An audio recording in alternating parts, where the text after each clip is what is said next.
The February 11th reading for the Bible in a Year Challenge is going to come from Leviticus 4 through 5, Proverbs 18, and Mark 5. Leviticus 4, Procedures for the Sin Offering. Then the Lord said to Moses, "Give the Israelites the following instructions for dealing with those who sin unintentionally by doing anything forbidden by the Lord's commands.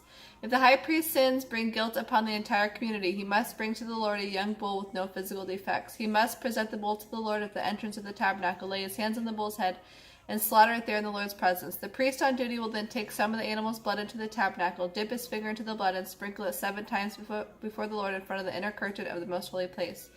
The priest will put some of the blood on the horns of the incense altar that stands in the Lord's presence in the tabernacle. The rest of the bull's blood must be poured out at the base of the altar of burnt offerings at the entrance of the tabernacle. The priest must remove all the fat around the bull's internal organs, the 2 kidneys with the fat around them near the loins and the lobe of the liver. Then he must burn them on the altar of burnt offerings, just as is done with the bull or cow sacrificed as a peace offering. But the rest of the bull, its hide, meat, head, legs, internal organs, and dung, must be carried away to a ceremonially clean place outside the camp, the place where the ashes are thrown. He will burn it all on a wood fire in the ash heap. If the entire Israelite community does something forbidden by the Lord, and the matter escapes the community's notice, all the people will be guilty. When they discover their sin, the leaders of the community must bring a young bull for a sin offering and present it at the entrance of the tabernacle. Leaders must then lay their hands on the bull's head and slaughter it there before the Lord. The priest will bring some of its blood into the tabernacle, dip his finger into the blood, and sprinkle it 7 times before the Lord in front of the inner curtain. He will then put some of the blood on the horns of the incense altar that stands in the Lord's presence in the tabernacle. The rest of the blood must then be poured out at the base of the altar of burnt offerings at the entrance of the tabernacle. The priest must remove all the animal's fat and burn it on the altar, following the same procedure as with the sin offering for the priest. In this way, the priest will make atonement for the people, and they will be forgiven. The priest must then take what is left of the bull outside the camp and burn it there, just as is done with the sin offering for the high priest. This is a sin offering for the entire community of Israel. If one of Israel's leaders does something forbidden by the Lord his God, he will be guilty even if he sinned unintentionally. When he becomes aware of his sin, he must bring as his offering a male goat with no physical defects. He is to lay his hand on the goat's head and slaughter it before the Lord at the place where burnt offerings are slaughtered. This will be his sin offering. Then the priest will dip his finger into the blood of the sin offering, put it on the horns of the altar of burnt offerings, and pour out the rest of the blood at the base of the altar. You must burn all the goat's fat on the altar, just as is done with the peace offering. In this way, the priest will make atonement for the leader's sin, and he will be forgiven. If any of the citizens of Israel do something forbidden by the Lord, they will be guilty even if they sin unintentionally. When they become aware of their sin, they must bring as their offering a female goat with no physical defects. It will be offered for their sin. They are to lay a hand on the head of the sin offering and slaughter it at the place where the burnt offerings are slaughtered. The priest will then dip his finger into the blood, put the blood on the horns of the altar of burnt offerings, and pour out the rest of the blood at the base of the altar. Those who are guilty must remove all the goat's fat, just as is done with the peace offering. Then the priest will burn the fat on the altar, and it will be very pleasing to the Lord. In this way, the priest will make atonement for them, and they will be forgiven. If any of the people bring a sheep as their sin offering, it must be a female with no physical defects. They are to lay a hand on the head of the sin offering and slaughter it at the place where the burnt offerings are slaughtered. The priest will then dip his finger into the blood, put it on the horns of the altar of burnt offerings, and pour out the rest of the blood at the base of the altar. Those who are guilty must remove all the sheep's fat, just as is done with a sheep presented as a peace offering. Then the priest will burn the fat on the altar on top of the offerings given to the Lord by fire. In this way, the priest will make atonement for them, and they will be forgiven. Chapter 5. Sins requiring a sin offering. If any of the people are called to testify about something they have witnessed, but they refuse to testify, they will be held responsible and be subject to punishment.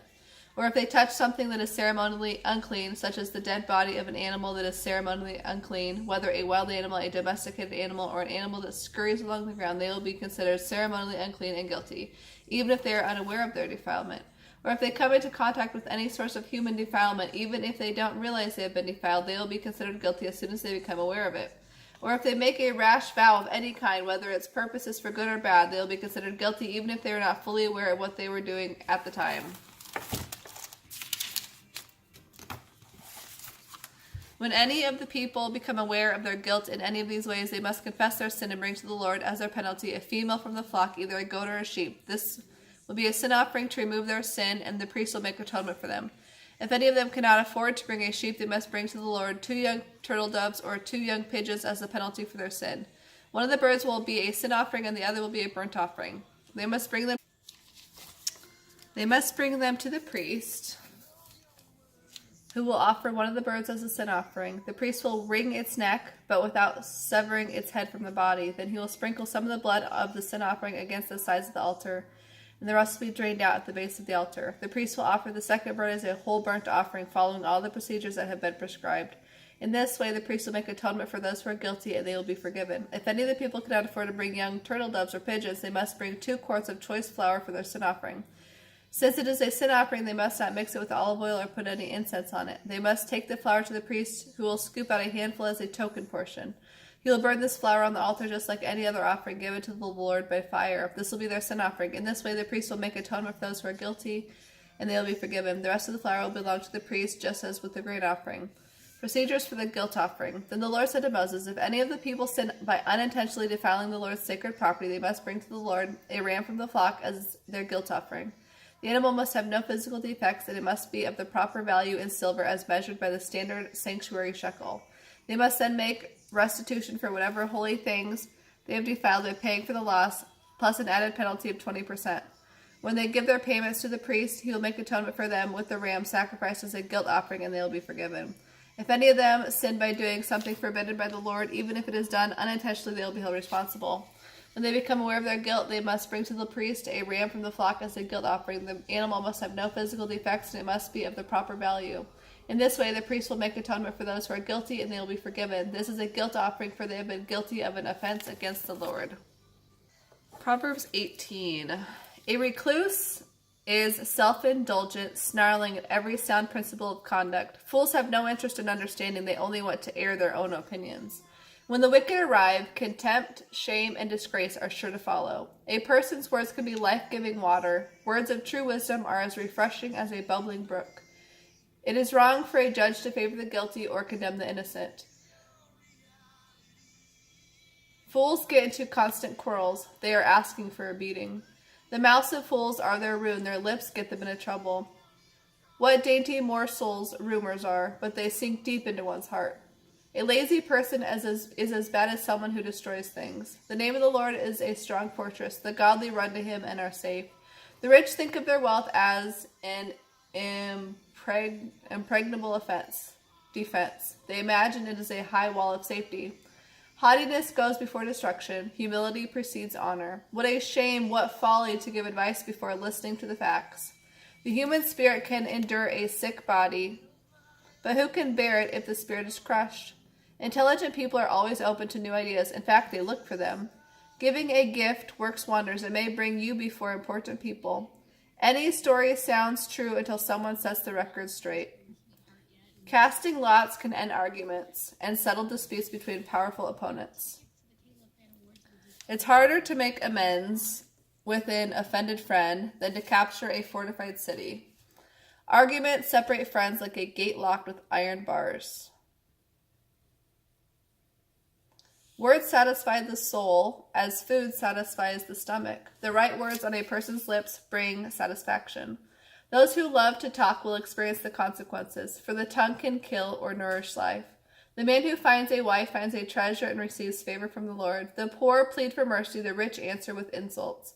There are, quote-unquote, friends who destroy each other, but a real friend sticks closer than a brother. Mark 5. Jesus heals a demon-possessed man. So they arrived at the other side of the lake in the land of the Gerasenes. Just as Jesus was climbing from a boat, a man possessed by an evil spirit ran out from a cemetery to meet him. The man lived among the tombs and could not be restrained, even with a chain. Whenever he was put into chains and shackles, as he often was, he snapped the chains from his wrists and smashed the shackles. No one was strong enough to control him. All day long and throughout the night he would wander among the tombs and in the hills, screaming and hitting himself with stones. When Jesus was still some distance away, the man saw him. He ran to meet Jesus and fell down before him. He gave a terrible scream, shrieking, "Why are you bothering me, Jesus, Son of the Most High God? For God's sake, don't torture me." For Jesus had already said to the spirit, "Come out of the man, you evil spirit." Then Jesus asked, "What is your name?" And the spirit replied, "Legion, because there are many of us here inside this man." Then the spirits begged with him and again and again not to send them to some distant place. There happened to be a large herd of pigs feeding on the hillside nearby. "Send us into those pigs," the evil spirits begged. Jesus gave them permission, so the evil spirits came out of the man and entered the pigs, and the entire herd of 2,000 pigs plunged down the steep hillside into the lake, where they drowned. The herdsmen fled to the nearby city and the surrounding countryside, spreading the news as they ran. Everyone rushed out to see for themselves. A crowd soon gathered around Jesus, but they were frightened when they saw the man who had been demon-possessed, for he was sitting there fully clothed and perfectly sane. Those who had seen what happened to the man and to the pigs told everyone about it, and the crowd began pleading with Jesus to go away and leave them alone. When Jesus got back into the boat, the man who had been demon-possessed begged to go too, but Jesus said, "No, go home to your friends and tell them what wonderful things the Lord has done for you and how merciful he has been." So the man started off to visit the 10 towns of that region and began to tell everyone about the great things Jesus had done for him, and everyone was amazed at what he told them. Jesus heals in response to faith. When Jesus went back across from the other side of the lake, a large crowd gathered around him on the shore. A leader of the local synagogue, whose name was Jairus, came and fell down before him, pleading with him to heal his little daughter. "She is about to die," he said in desperation. "Please come and place your hands on her, heal her so she can live." Jesus went with him, and the crowd thronged behind. And there was a woman in the crowd who had had a hemorrhage for 12 years. She had suffered a great deal from many doctors throughout the years and had spent everything she had to pay them, but she had gotten no better. In fact, she was worse. She had heard about Jesus, so she came up behind him through the crowd and touched the fringe of his robe, for she thought to herself, "If I can just touch his clothing, I will be healed." Immediately the bleeding stopped and she could feel that she had been healed. Jesus realized at once that healing power had gone out from him, so he turned around in the crowd and asked, "Who touched my clothes?" The disciples said to him, "All this crowd is pressing around you. How can you ask who touched me?" But he kept on looking around to see who had done it. Then the frightened woman, trembling at the realization of what had happened to her, came and fell at his feet and told him what she had done. And he said to her, "Daughter, your faith has made you well. Go in peace, you have been healed." While he was still speaking to her, messengers arrived from Jairus' home with the message, "Your daughter is dead. There is no use troubling the teacher now." But Jesus ignored their comments and said to Jairus, "Don't be afraid, just trust me." Then Jesus stopped the crowd and wouldn't let anyone go with him except Peter and James and John. When they came to the house of the synagogue leader, Jesus saw the commotion and the weeping and wailing. He went inside and spoke to the people. "Why all this weeping and commotion?" he said. He asked, "The child isn't dead, she is only asleep." The crowd laughed at him, but he told them all to go outside. Then he took the girl's father and mother and his 3 disciples into the room where the girl was lying. Holding her hand, he said to her, "Get up, little girl." And the girl, who was 12 years old, immediately stood up and walked around. Her parents were absolutely overwhelmed. Jesus commanded them not to tell anyone what had happened, and he told them to give her something to eat. And for February 12th, it says to reflect on God as counselor.